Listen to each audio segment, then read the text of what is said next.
Some texts and phone calls have been getting a little bit more often. It happened this past weekend when I was out of town. One of my friends, I hurt my elbow playing pickleball. What do I do? So we're going to kind of go through some things that you can do on your own to help protect this and help these tendons heal a little bit faster. One of the things to know is usually the amount of pain you're in doesn't correlate to the amount of tissue damage that happened.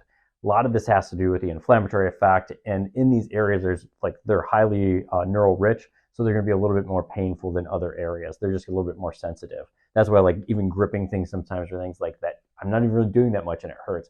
That has to do with this being just a neural rich area. So when we get this elbow pain, we start to get this reaction that's happening through here. So what we want to do is we do want to ice it. But we sometimes want to wait about 4 hours after. Icing too soon can have some detrimental effects. The research is a little out on this. We got away from icing, then we got into heating, then we are not doing much at all. This is more of a peripheral joint, so I think you can have more of an effect than something like a low back or a glute. You're just not going to have the effect where it's going to get deep in there.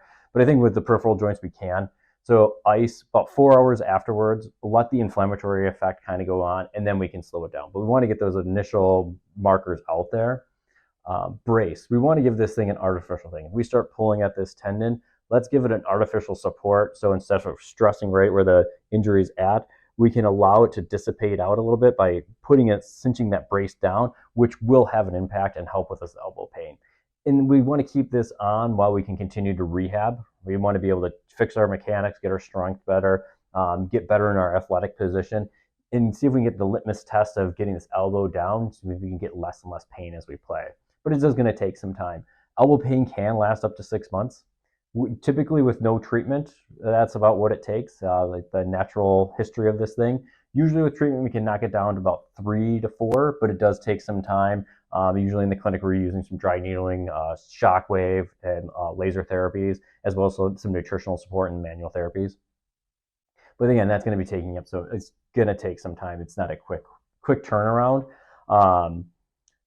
And with the ice, my favorite way to ice these things is just taking an ice cube or using a Dixie cup and getting it full of ice and then just rubbing it on the area. It takes 2 minutes to ice it rather than having something sit there. So it goes through the C-band, which is the cool, burning, aching, numb. So you just want to get it to that numb stage and then you can stop. That's enough usually to take away this. Nighttime, I like CBDs, ointments that we can put right on it or any other ointments that you can go through there.